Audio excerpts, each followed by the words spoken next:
ये परमेश्वर का वचन है, इसमें मेरा विश्वास है। ये परमेश्वर का वचन है, इसमें मेरा विश्वास है। ये परमेश्वर का वचन है, इसमें मेरा विश्वास है।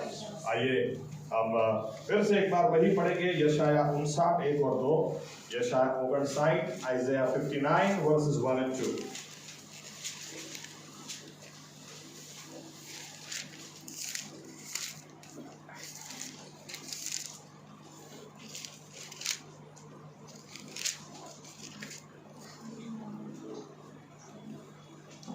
જુઓ, યહોવાનો હાથ એટલો ટૂંકો થઈ ગયો નથી કે તે બચાવી ન શકે, અને તેના કાન એવો મંદ થયો નથી કે તે સાંભળી ન શકે.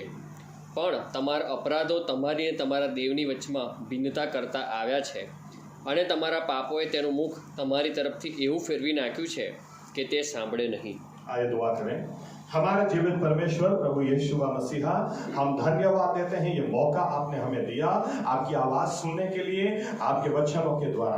हम विनती करते हैं प्रभु यीशु मसीह कि आप इन वचनों के द्वारा बोलें, आप हमसे बात करें, आप हमसे व्यवहार करें, क्योंकि प्रभु यीशु मसीहा हम आपकी आवाज सुनना चाहते हैं। पवित्र आत्मा को आप हम पर उंडेल दें और पवित्र आत्मा इन वचन की सच्चाई में हमें लेकर जाए और वचन की सच्चाई हमें मुक्त कर दे। प्रभु यीशु, हम जैसे हैं वैसे न रहें, लेकिन प्रभु यीशु हम बदलते चले जाएं, दिन ब दिन महिमा से महिमा, विश्वास से विश्वास बदलते चले जाएं और हमारे बदले हुए जीवनों के द्वारा आप ही को मान और महिमा देते चले जाएं।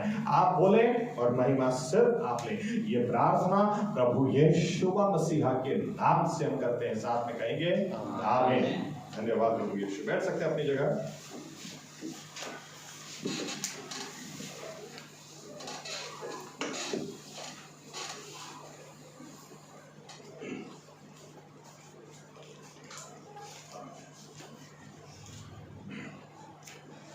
प्रार्थना का विषय हम देख रहे हैं और मुझे ये बात बहुत ही अच्छी लगी जब परमेश्वर ने मेरे दिल में ये बात डाली। इस तरह से इसको कहूँ कि माँ बाप अपने बच्चों के लिए अगर सबसे अच्छा कुछ कर सकते हैं तो क्या कर सकते हैं?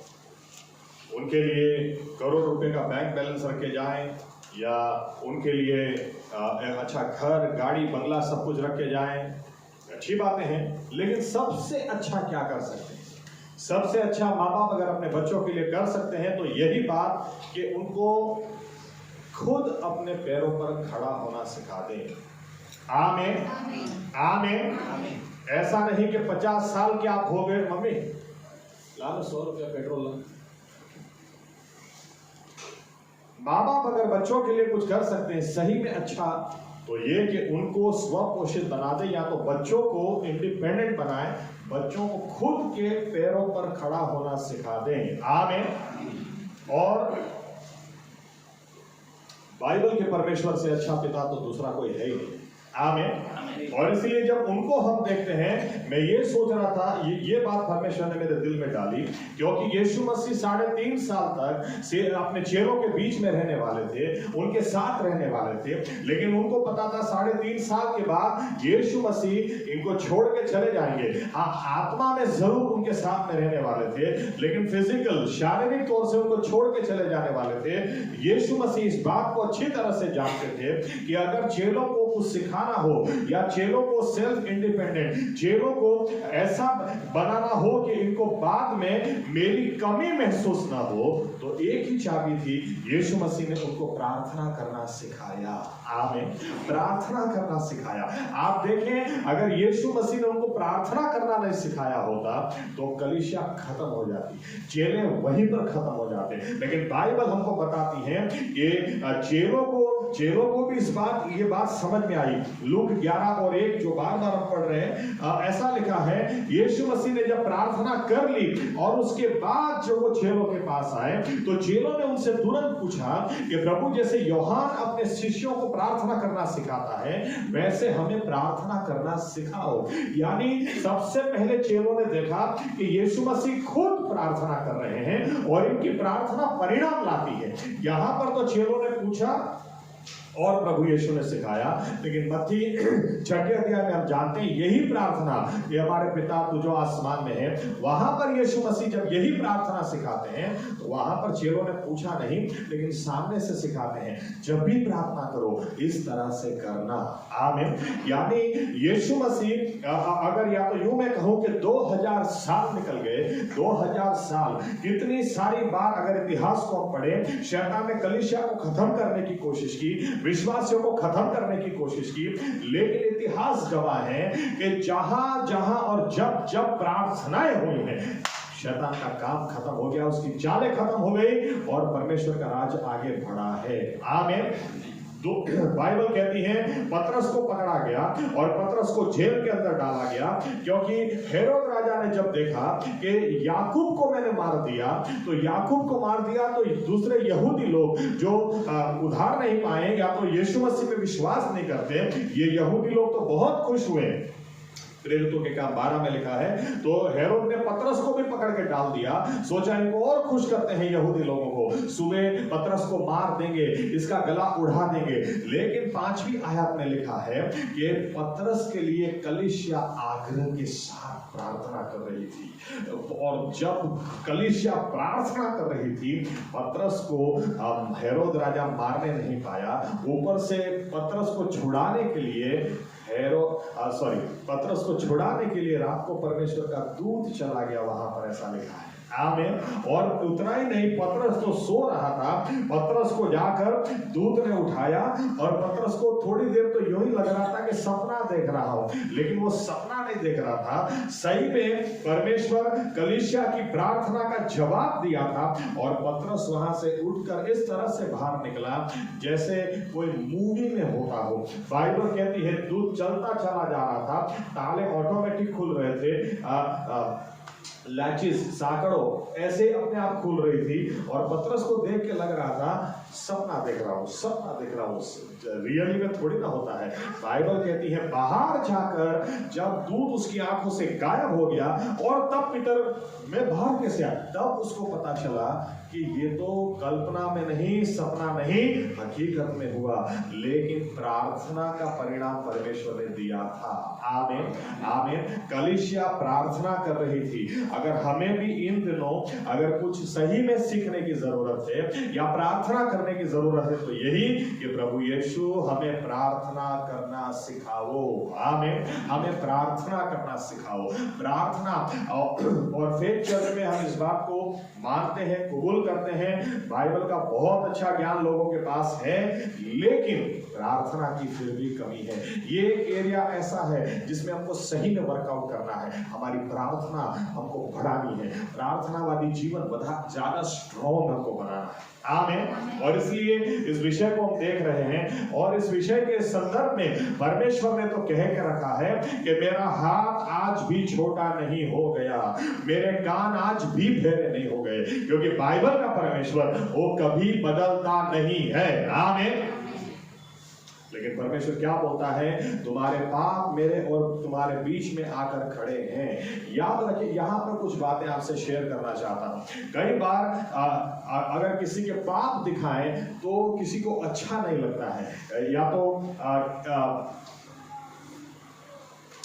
पता नहीं किस तरह से कहूं इस बात को, लेकिन परमेश्वर देखिए, जब परमेश्वर पाप दिखाता है ना, परमेश्वर गुनाह दिखाता है, याद रखें बाइबल क्या बताती है, परमेश्वर तो प्रेम है, गॉड इज लव। आमीन। वो जानता है कि अगर वो पाप के विषय में बात नहीं करेगा। चलो एक आयत देखते हैं, अज़कियल 18:20, अज़कियल 18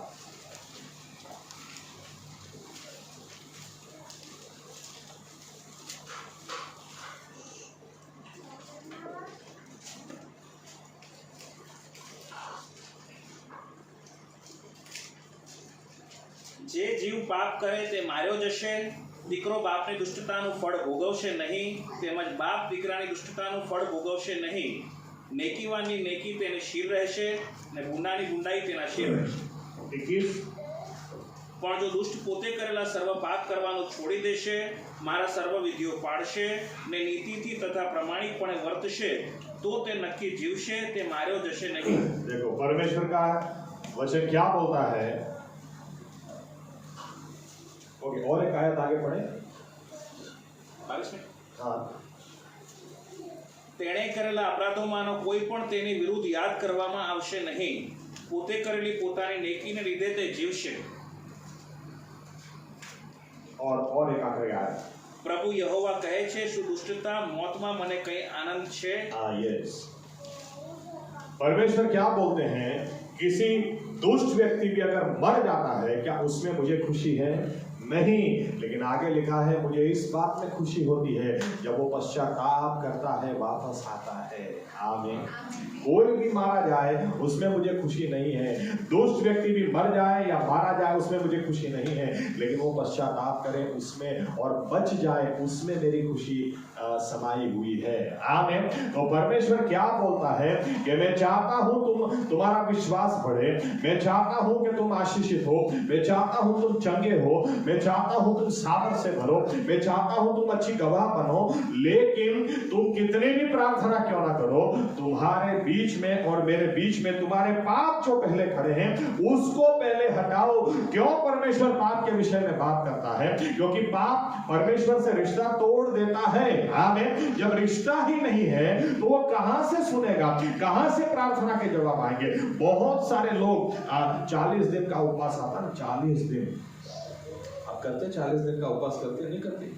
40 दिन का उपवास नहीं करते? ओ बाप रे बाप, 40 दिन का उपवास नहीं करते। लोगों को इतना आश्चर्य होता है, 40 दिन का उपवास आप नहीं करते। इनको इस बात से कोई आश्चर्य नहीं है। वो 40 दिन में आप गालियां कितनी बकते हैं, आप पिक्चर कितने देखते हैं, आप दारू कितना पीते हैं, आप ये कितना, परमेश्वर से रिश्ता है ही नहीं। लेकिन 40 दिन के उपवास की बात करते हैं और फिर कई लोग बोलते हैं 40 दिन उपवास करने के बाद भी मेरे प्रार्थना का जवाब आया नहीं। परमेश्वर बोलता है पहले अपने पाप में से बाहर आओ। आमीन। पहले पाप का समाधान, पहले पाप का सॉल्यूशन प्राप्त करो, क्योंकि पाप परमेश्वर के साथ का रिश्ता तोड़ देता है। इसीलिए यीशु मसीह ने कहा, मेरे पिता तू जो आसमान में है, मेरे पिता, पहले परमेश्वर को पिता तो बनाओ, पहले गुनाहों की माफी तो पाओ, पहले उसके बच्चे तो बनो। मसीही परिवार में पैदा होने से या क्रिश्चियन परिवार में पैदा होने से कोई प्रभु यीशु का बेटा नहीं हो जाता, बेटी नहीं हो जाता। गुनाह कबूल करके, पश्चाताप करके फिर आप यीशु मसीह के लहू में नहाते हैं तो गुनाहों की माफी मिलती है, नया जन्म आपका होता है और तब और सिर्फ तभी आपका और परमेश्वर का रिश्ता जुड़ता है। आमीन। आमीन।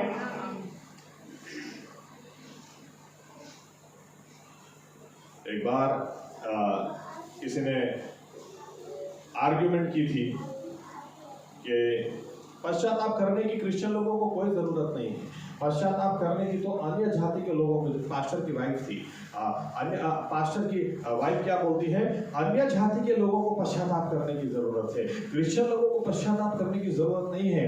तो मैंने उनको पूछा, अच्छा आप मुझे एक बात बताइए, अगर क्रिश्चियन व्यक्ति सिगरेट फूंकता है तो उसको पश्चाताप करने की जरूरत है या नहीं?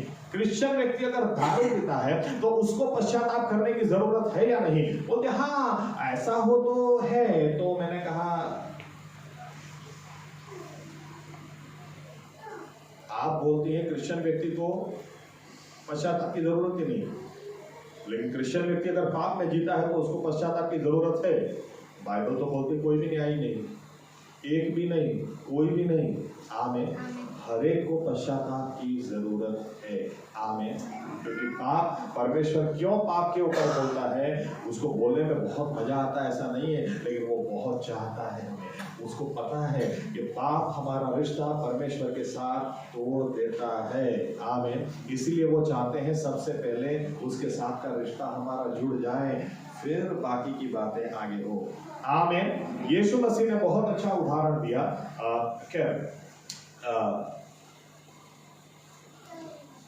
उसी विषय पर आ जाते हैं। यीशु मसीह ने आइए निकालते हैं, बाइबल निकालते हैं। लूक 18, क्योंकि पिछली बातों को रिवाइज भी करना है, लेकिन बाद में करता हूं भी, पहले इस विषय को देख लेते हैं। लूक 18 9 से 14। लूक 18 9 से 14।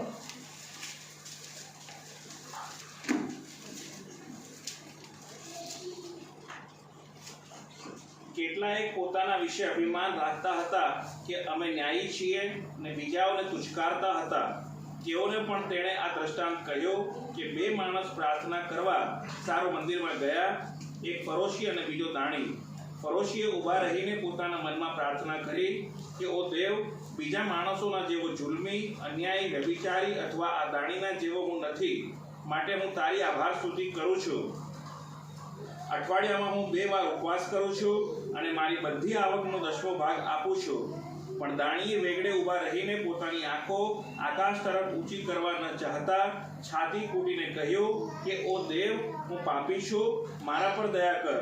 હું તમને કહું છું કે પેલા કરતા એ માણસ ન્યાયી ઠરીને પોતાને ઘેર ગયો, કેમ કે જે કોઈ પોતાને ઊંચો કરે છે તેને નીચો કરવામાં આવશે, અને જે પોતાને નીચો કરે છે તેને ऊंचो કરવામાં આવશે. ओके, यीशु मसीह कितना अच्छा उदाहरण देते हैं. पहले तो 18वां अध्याय में जो शुरू से पहली आयत से बात करते हैं, वो लास्ट टाइम हमने देखा कि यीशु मसीह बोलते हैं प्रार्थना करना कभी बंद मत करना. Amen. Never cease to pray. Gujarati में प्रार्थना करवाना कायर ना थता, पड़तू ना मुकता. और इसीलिए यीशु मसीह ने कहा दिन रात तुम प्रार्थना करो, क्योंकि तुम्हारा आसमानी पिता सुनता है, वो जवाब देगा. लेकिन प्रार्थना के ऊपर आगे बोलते बोलते यीशु मसीह नम्रता की बात करते हैं. नम्रता, अगर प्रार्थना करने वाले व्यक्ति में नम्रता ही न हो, याद रखना यहां पर यीशु मसीह बोलते हैं दोनों व्यक्ति प्रार्थना कर रहे हैं. एक फरोशी है, ये भी प्रार्थना कर रहा है, और एक टैक्स उगराने वाला व्यक्ति है, दानी है, वो भी प्रार्थना कर रहा है. लेकिन यीशु मसीह बोलते हैं दोनों में से एक की ही प्रार्थना जवाब लाएगी, दूसरे की प्रार्थना छत के ऊपर भी नहीं जाएगी. तो प्रार्थना तो दोनों कर रहे हैं. हमको सही में सीखने की जरूरत है कि प्रार्थना कैसे करना. आमीन. एक व्यक्ति किस तरह से प्रार्थना कर रहा है, फरोशी किस तरह से प्रार्थना कर रहा है, ये बोलता है मैं धन्यवाद देता हूं. देखो, धन्यवाद भी देने वाला व्यक्ति था. ओके, धन्यवाद भी देता था. कैसे? धन्यवाद देता हूं प्रभु कि मैं व्यभिचारी नहीं हूं. धन्यवाद देता हूं कि मैं दूसरों जैसा नहीं हूं.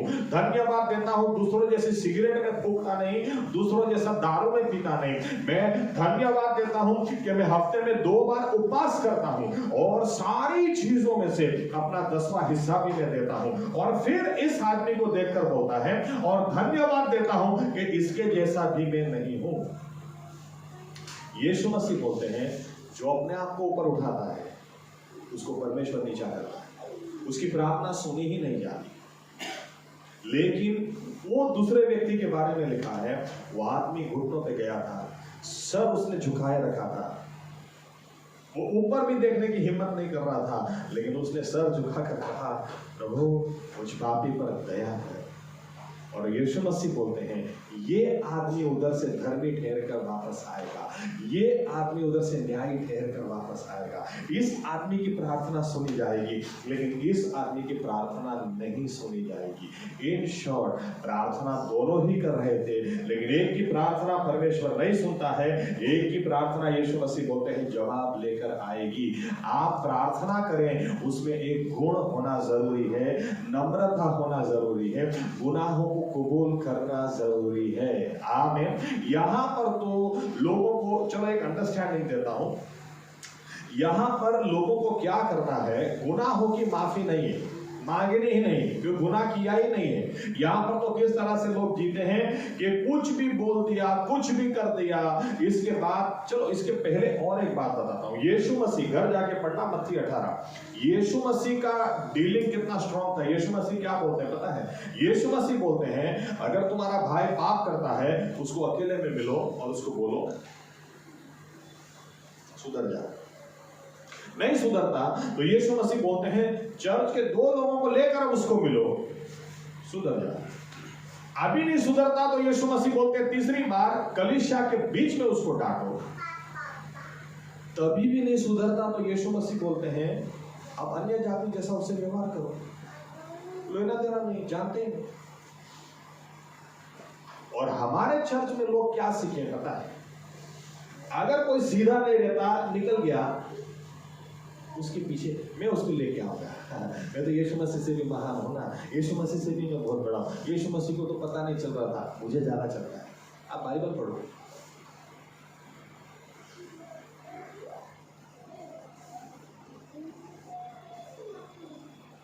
यीशु मसीह ने कहा जब तुम उसको डांटते हो उसको सुधरना ही नहीं है, दो जन के बीच में डांटते हो फिर भी उसको सुधरना नहीं है, कलीसिया के बीच में उसको तुम डांटते हो फिर भी उसको सुधरना नहीं है, खत्म हो गई बात।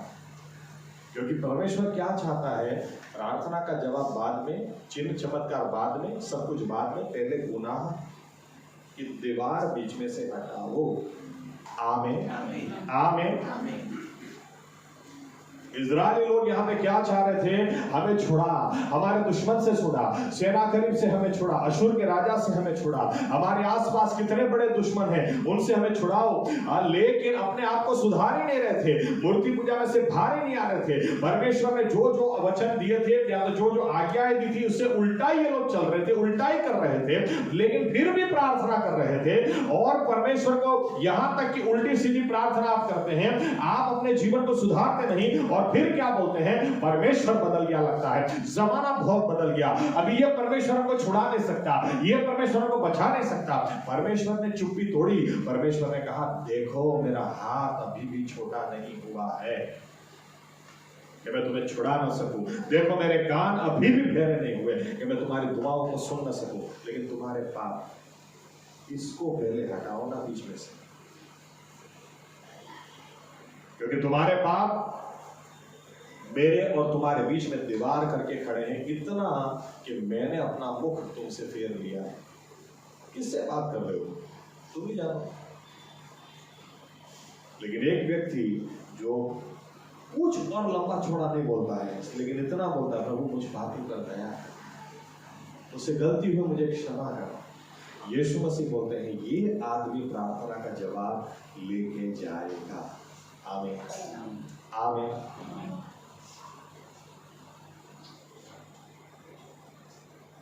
और ज्यादातर विश्वासियों का स्वभाव भी कैसा होता चला जा रहा है।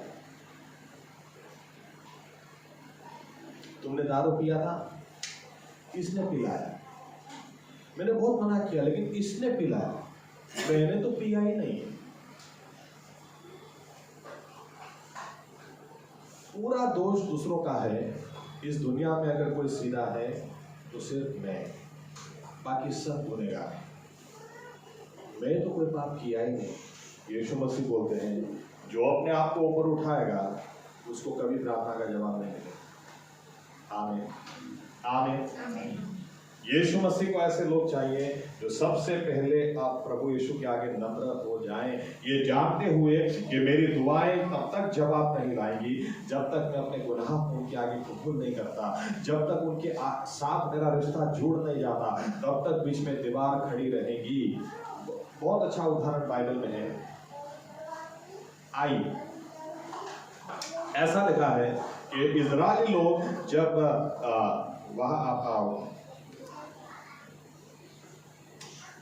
यरीको को हराकर आगे गए। अब यरीको को हराया। यरीको बहुत ही शक्तिशाली है, तो उस जमाने का सबसे शक्तिशाली शहर था।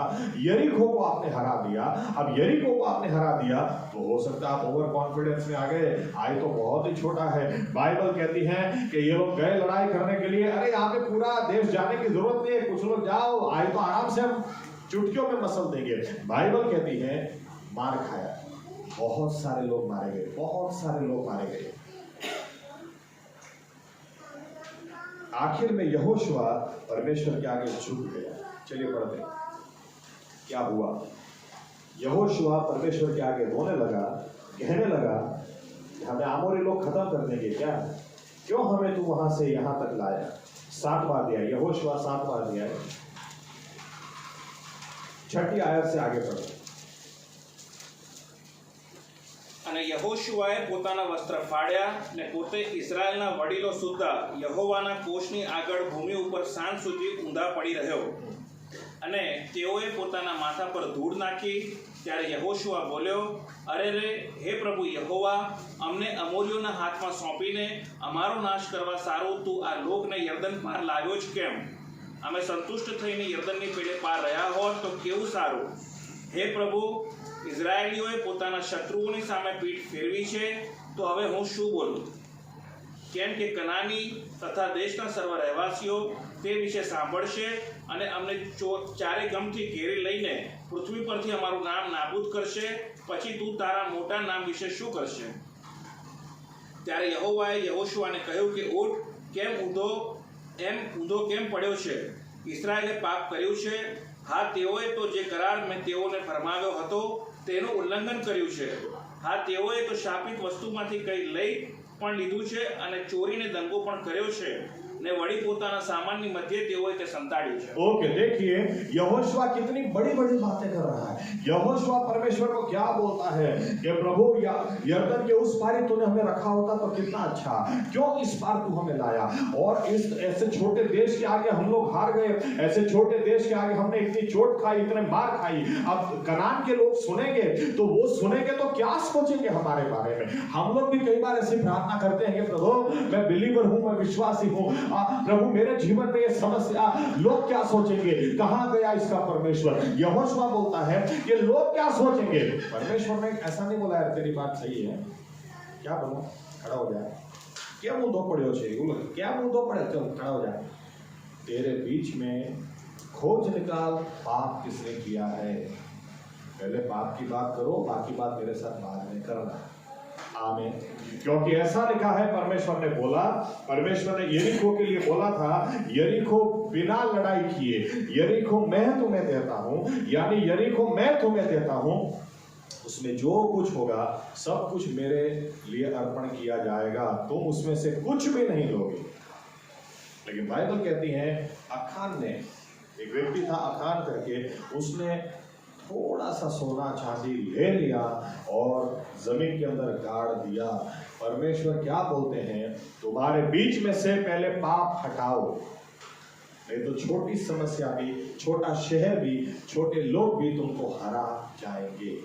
आमीन। यहोशुआ ने सभी लोगों से पूछा किसने किया है?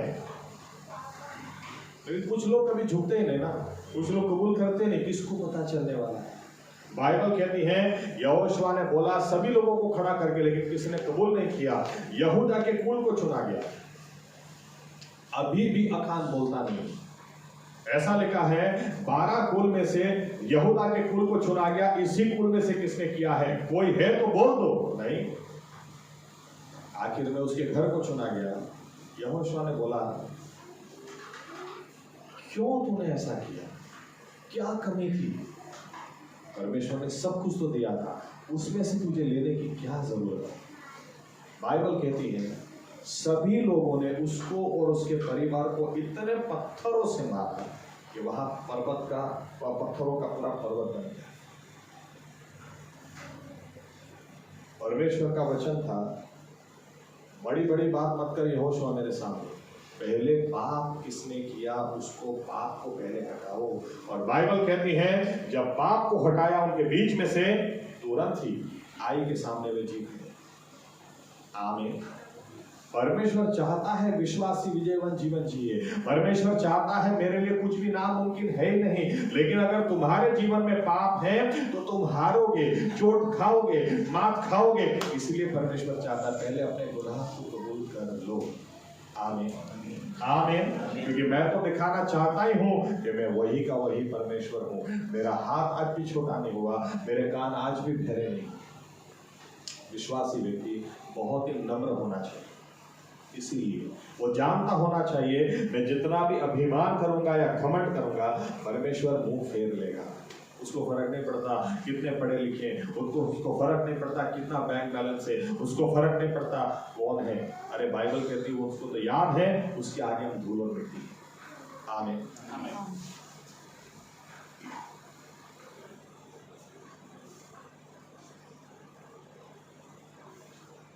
मत्ती 18 मैंने बोला, उसके बाद एक बात बोलना रहेगी, बहुत इंपॉर्टेंट। उड़ाओ दिक्रो, प्रोडिगल सन।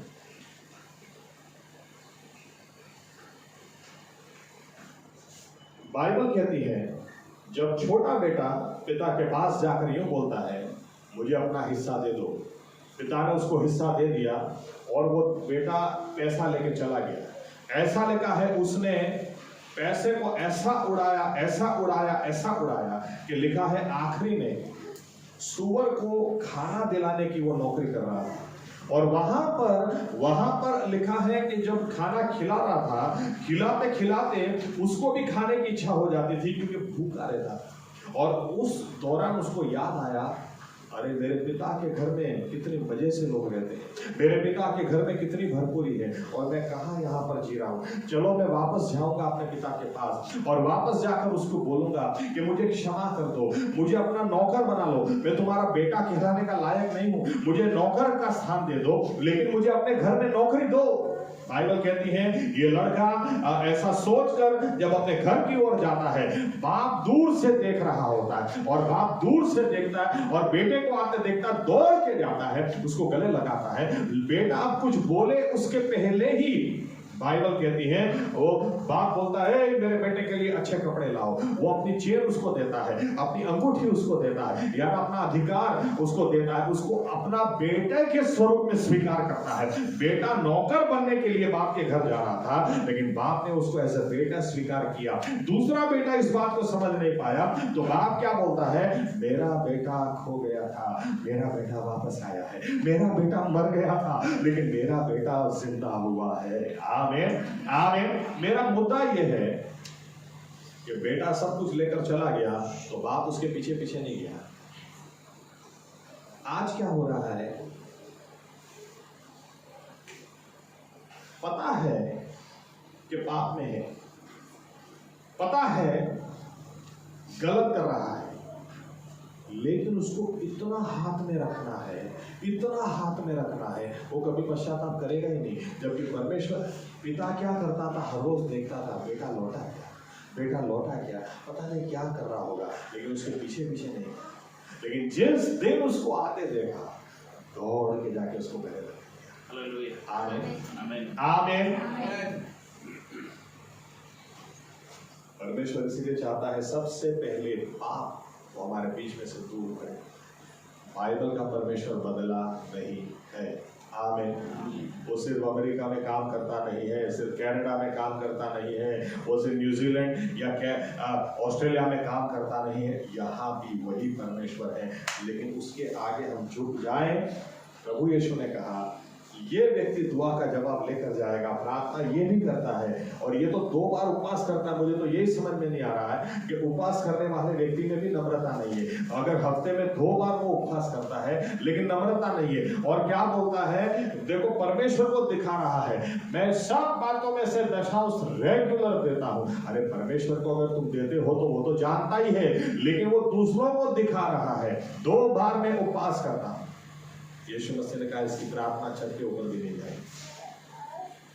प्रार्थना बहुत सारे लोग करते हैं, लेकिन अगर आप सही में चाहते हैं उनको जवाब मिले तो आइए ये गुण हम में दिखना चाहिए, नम्रता दिखनी चाहिए। आमीन आमीन। प्रभु यीशु मेरे गुनाहों को आप माफ करें, मुझे क्षमा करें, ताकि जब परमेश्वर का साथ हमारा रिश्ता जुड़ जाए। चलो एक आयत पढ़ते हैं, लूक 11 से 13। एक भाग सॉरी लूक 11 से 13।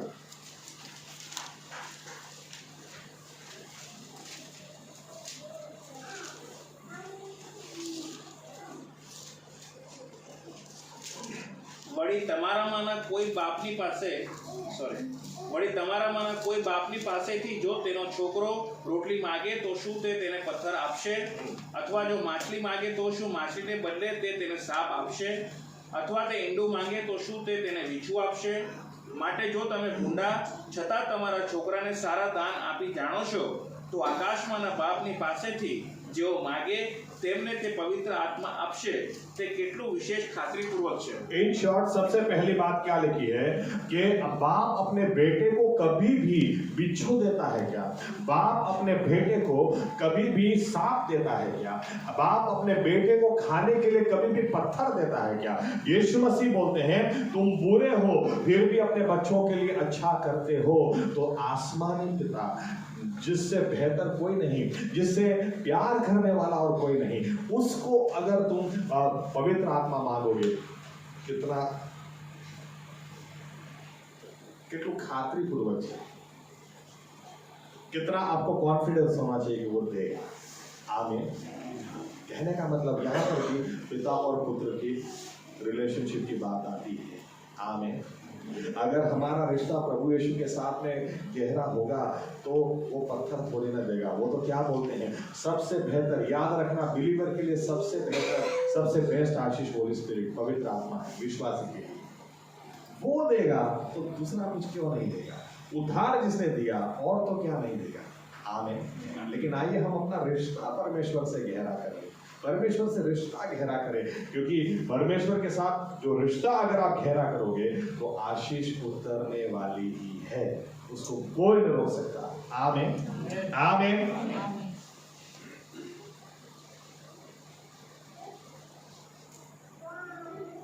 लास्ट टाइम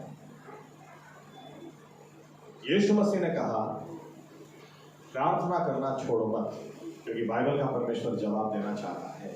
आमीन। और इसीलिए परसिस्टेंट प्रेयर, जिसको हम इंग्लिश में कहेंगे परसिस्टेंट प्रेयर, या तो कभी भी छोड़ो मत, पीछा छोड़ो मत, क्योंकि बाइबल का परमेश्वर चाहता है कि हम इस तरह से प्रार्थना करना सीखें। आज जेपी साहब ने भी सूरत के चर्च में कुछ वही बातें थोड़ी सी बोल दी तो मुझे बहुत ही अच्छा लगा, क्योंकि लास्ट संडे में बोला था कि हमारे पास इमोशंस या तो हमारे पास आग्रह, लास्ट टाइम ये देखा हमने, आग्रह से की हुई प्रार्थना, परसिस्टेंट प्रेयर, आग्रह से प्रार्थना करना सीखो। और जब आप आग्रह से करते हैं आपके अंदर सब हिलता है, आपके आंखों में से आंसू भी बाहर आते हैं, आपके एक उदाहरण देता हूं, आप घर जाके पढ़ें पहला राजा 17 अध्याय, वहां पर लिखा है कि जब एक बच्चा ऐसे ही पैदा नहीं होता है, बच्चा किस तरह से पैदा होता है, जब डिलीवरी के लिए मां को ले जाते हैं, अभी मुझे आइडिया नहीं है क्योंकि अभी तो सीजर भी कर देते हैं आराम से, लेकिन पहले के जमाने में मां को इस पोजीशन में आना पड़ता है जब वो पैर अपने ऊपर करती है और अपना सर पैरों के बीच में डालती ताकि प्रेशर आए और बच्चा बाहर आए। उसको प्रेशर, मुझे नीरू बहन कभी भी ऐसे याद आ जाती है, हालों के अंदर ये जानी जाती है इस बात के लिए कि नॉर्मल डिलीवरी करने के, नॉर्मल सीजर नहीं। आज भी ऐसा है, अगर डॉक्टर आसपास नहीं होना तो नीरू बहन के हाथ में केस आ गया तो आखिर में क्या करती है, वो औरत के ऊपर इधर चढ़ के बैठ जाती है, धक्का मार के भी बाहर निकालती है और उनके 100% रिजल्ट है नॉर्मल डिलीवरी। लेकिन ऐसा लिखा है 3.5 साल से बारिश नहीं हुई, 3.5 साल से यहां पर बारिश नहीं हुई, और एलिया के बारे में ऐसा लिखा है जब बारिश आई तो कैसे आई, वो किस तरह से प्रार्थना कर रहा था, ये आप घर जाकर पढ़ना। ऐसा लिखा है उसने भी अपना सिर 2 पैरों के बीच में डाला हुआ था, यानी जिस तरह से एक औरत बच्चे को डिलीवरी देती है उस पोजीशन में था, आग्रह से प्रार्थना कर रहा था। 7 बार उसने प्रार्थना की, वो खाली प्रभु 3.5 साल से बारिश, ऐसी प्रार्थना का जवाब नहीं आता है, आग्रह से प्रार्थना करना सीखें। आमीन। बाइबल कहती है याकूब 5वें अध्याय में, न्यायी व्यक्ति की प्रार्थना में पराक्रम है। न्यायी व्यक्ति की प्रार्थना जवाब लाती है, लेकिन न्यायी व्यक्ति प्रार्थना करना तो सीखे। बाइबल कहती है एलिया ने जब इस तरह से प्रार्थना की, जब इस तरह से 2 पैरों के बीच में सिर डालकर उसने प्रार्थना की, उसने पहली बार प्रार्थना की और अपने चेहरे से कहा जाओ जाकर देखो, दूसरी बार जाओ जाकर देखो, तीसरी बार, आखिर में वो व्यक्ति बोलता है समंदर से हथेली जितना इतना ही एक बादल मैंने घर से देखा, एक बादल बनते मैंने देखा, ऊपर चढ़ते देखा। तुरंत एलिया बोलता है जाकर राजा से बोल दो यहां से निकल जाए, इतनी बारिश होने वाली है कि वो जा नहीं पाएगा। इतना विश्वास कैसे आता है कि जो व्यक्ति कैसे जानता है कि मेरी प्रार्थना, ऐसा भी नहीं था कि बादल के बादल, लेकिन एक छोटा सा बादल देख के कोई कैसे बोल सकता है, इसको पता था कि मैंने किस तरह से प्रार्थना की है। जो आग्रह से प्रार्थना करना जानते हैं उनको पता है परमेश्वर जवाब देगा। आमीन। बाइबल कहती है इजरायली लोग जब मिस्र के अंदर ये लोग रो रहे थे, गिड़गिड़ा रहे थे, तो बाइबल कहती है परमेश्वर ने यूं कहा मूसा से, मेरे लोगों के आंसू मैंने देखे हैं, उनकी प्रार्थना मैंने सुनी है और उनको छुड़ाने के लिए मैं उतर आया हूं। और यहां पर हम ऐसी प्रार्थना करें, प्रभु सिगरेट छूटती नहीं है, 2 दिन दारू नहीं पीता हूँ, तीसरे दिन प्रभु पी लेता हूँ छुड़ा। अरे कहाँ से जवाब आएगा? फिर हम बोलते हैं छूटता नहीं, नहीं छूटेगा। आग्रह से प्रार्थना करना सीखें। आग्रह से उसके सामने यीशु मसीह की प्रार्थना पसीना उनका बहा देती थी, खून तक, खून की तरह पसीना उनका, खून की बूंदों की तरह बाहर, खून की बूंदे पसीने की तरह बाहर आने लगी थी। बाइबल यूं कहता है उस तरह से प्रार्थना करना सीखें। आमीन। उस तरह से हम प्रार्थना करना सीखें, उस तरह से कि प्रभु यीशु आप जवाब नहीं देंगे तो मुझे जवाब नहीं मिलेगा, आप मुझे चंगाई नहीं देंगे तो चंगाई नहीं मिलेगी, आप छुटकारा नहीं देंगे तो मुझे छुटकारा नहीं मिलेगा, आप मुझे जवाब दें। यीशु मसीह ने खुद आग्रह के साथ प्रार्थना की और बाइबल कहती है उनकी प्रार्थना जवाब लाई। यहां तक कि यीशु मसीह यूं कहते हैं कि एक व्यक्ति दूसरे के घर से खाना भी लेकर आएगा। जब वो दोस्त है तो वो व्यक्ति बोलता है कि मैं खाना नहीं दे सकता, रात लेट हो गई, मेरे बच्चे सो रहे हैं। लेकिन मैंने आपसे कहा दारू पीने वाला आदमी वो हमेशा वो आग्रह, इतना आग्रह 20 रुपया ज्यादा है, मुझे 20 रुपया चाहिए, वो आपसे लेकर ही जाएगा। आप नहीं देंगे ना तब तक मतलब आपको पीछा ही नहीं छोड़ेगा। मुझे एक किस्सा भी याद है। जेपी साहब के घर एक बार किसी ने दरवाजा खटखटाया और जेपी साहब ने जब दरवाजा खोला कि कौन आया, दरवाजा खोला तो एकदम से एक व्यक्ति खड़ा था। अभी कुछ सोचे उसके पहले तो जेपी साहब के पैर पकड़ लिए, दोनों पैर पकड़ के आदमी गाना गाने लगा, सहारा मुझको चाहिए, सहारा दे मुझे संभाल। मैं जेपी साहब बोल रहे क्या? अरे क्या है भाई? अरे उठ उठ, 20 रुपये चाहिए, 20। इसको समझ में नहीं आता 20 रुपये क्यों चाहिए, लेकिन ये किसी के आगे आके गिड़गिड़ा सकते हैं। दारू पीने वाला आदमी किसी के भी आगे गिड़गिड़ा सकता है, वो अपना डोज लेकर ही रहता है, उसको पाना चाहिए। आप शांति से बैठो, उसे बात मत करो। आज किसी ने बात नहीं की इसलिए मैंने दारू पी, मेरे साथ कोई बात नहीं करता। आप उसको डांट दो, आज मुझे डांट दिया इसलिए मैंने दारू। आज कोई मर गया, दोस्त मर गया इसलिए मैंने दारू। वो बेचारा मेरा दोस्त 10 दिन से परेशान है लेकिन उसको ठीक नहीं हो रहा इसलिए मैंने दारू। इनको बहाना चाहिए और ये पैसा कहीं से भी ला सकते हैं। यीशु मसीह का वचन कहता है दारू पी के मत मस्त होना, पवित्र आत्मा से भरपूर होना। आमीन। कंपैरिजन, आग्रह से प्रार्थना करना सीखो। आमीन आमीन। कोई उद्धार भी नहीं पाएगा अगर हम ऐसे प्रार्थना करेंगे प्रभु आत्मा बचा ले, अरे प्रभु मुझे आत्मा जीतना वाला बना। आमीन। आग्रह से प्रार्थना करना सीखो। बाइबल का परमेश्वर स्पष्ट है, क्लियर है अपनी साइड। मेरा हाथ छोटा नहीं हुआ, मेरे कान बहरे नहीं हुए। हमको सुधार लाने की जरूरत है। आमीन आमीन। आग्रह से प्रार्थना करना सीखें। अच्छी गवाही हम नहीं दे बन सकते तो प्रभु यीशु को आग्रह से प्रार्थना करें, प्रभु यीशु मुझे अच्छा गवाह बना, मुझे आत्मा जीतने वाला बना, मुझे आशीषित कर, दूसरों के लिए आशीष का कारण बना। आग्रह से प्रार्थना तो जवाब देगा। आमीन। और मुझे नहीं लगता जो आग्रह से प्रार्थना करता है या तो करना सीखा है वो कभी भी अपने गुनाहों को कबूल नहीं करेगा, वो करेगा ही। आमीन। करेगा ही, वो करेगा ही। प्रभु यीशु के परमेश्वर के आगे झुक कर कहेगा ही, प्रभु मेरे गुनाह। आप तो मुझे जीत दिलाना चाहते हैं लेकिन मैंने चोट खाई मेरे गुनाहों की वजह से। आप तो मुझे आशीष देना चाहते हैं लेकिन मैंने चोट खाई, इसलिए नहीं कि आप दुआ नहीं सुनते, आप जवाब नहीं देते, इसलिए मेरे गुनाह मेरे और आपके बीच में दीवार करके है, मैं कबूल करता हूँ। दारू पीने वाले व्यक्ति के लिए बोला तो एक बात और बोल दूं, दारू पीने वाले की एक अच्छी बात बता जो विश्वासियों में नहीं मिलेगी।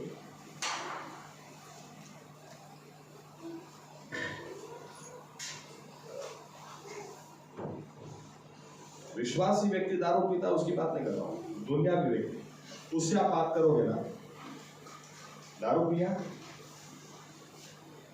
पता चल गया पिया है, विश्वासी को पूछोगे नहीं मैं तो पीता ही नहीं, तो वो जो बदबू खुशबू आ रही है मुंह से, वो तो वरियाड़ी है, सौंफ। ये सच बोले नहीं सकते, सच बोल नहीं सकते तो छूट भी नहीं सकते। नम्र हो गया। आमीन आमीन। बहुत समय हमने बिगाड़ा, बाइबल हमको पढ़ना चाहिए नहीं पढ़ते, प्रार्थना करना चाहिए नहीं करते। प्रभु यीशु से कहें, प्रभु यीशु मैं ये रहा, मैंने अपने आत्मिक जीवन को सीरियसली नहीं लिया, लेकिन मैं ये रहा। आज से एक बात मैं समझ जा रहा हूँ, आपका हाथ छोटा नहीं हुआ है, आपके कान ढेले नहीं हुए हैं, लेकिन मैंने ही आपके और मेरे बीच में पाप की दीवार खड़ी करके रखी। आज मैं उसको गिरा देना चाहता हूँ। आमीन आमीन। आइए अपनी जगह हम खड़े हो जाए।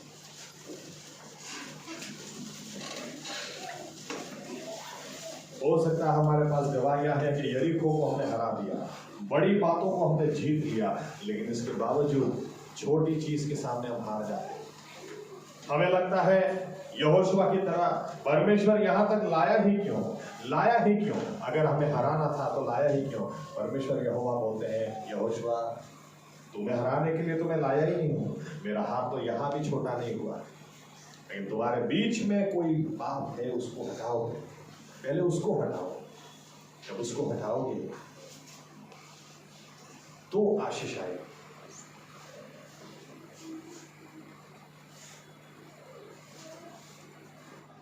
तो तुम्हारी प्रार्थनाओं के जवाब मैं दूंगा। मेरे लोग जो मेरे नाम से जाने जाते हैं, अगर वे नम्र होंगे, प्रार्थना करेंगे, मेरी ओर मुड़ेंगे और अपने दुष्ट मार्गों से फिरेंगे, तो मैं उनकी प्रार्थना जरूर सुनूंगा। प्रार्थना बाद में, पहले अगर वे नम्र होंगे, अगर वे झुक जाएंगे, अगर दुष्ट मार्गों से फिरेंगे, तो मैं उनके गुनाह को माफ करूंगा, उनके देश को मैं चंगाई दूंगा। आइए प्रभु यीशु से कहें, प्रभु यीशु मैं कभी किसी और के ऊपर अपने पाप का दोष नहीं डालता, लेकिन आपके आगे झुक कर मैं कहूंगा, मुझ गुनहगार को क्षमा करें, मुझे क्षमा करें, मुझे आपके लहू से धो दें, ताकि प्रभु यीशु मसीह मेरे और आपके बीच की दीवार टूट जाए। और जब मेरे और आपके बीच की दीवार टूट जाए, तो प्रभु यीशु मसीह फिर मैं ऐसा गवाह बन सकूं कि लोगों को दिखा सकूं, देखो मेरी गवाही यह है कि मेरा परमेश्वर आज भी वैसा का वैसा है, आज भी उसका हाथ छोटा नहीं हुआ, और आज भी उसके कान बहरे नहीं हुए, आज भी वो बचाने की क्षमता रखने वाला, आज भी लाल समंदर को तो हिस्सा में बांट देने की ताकत रखने वाला, आज भी नामुमकिन को मुमकिन करने वाला वो परमेश्वर है। प्रार्थना को सुनकर आज भी जवाब देने वाला परमेश्वर है। आज भी इस्राएली लोगों ने आग्रह से प्रार्थना करी, परमेश्वर ने उन्हें छुड़ाया। पतरस के लिए कलीसिया ने आग्रह से प्रार्थना की, पतरस को परमेश्वर ने छुड़ाया।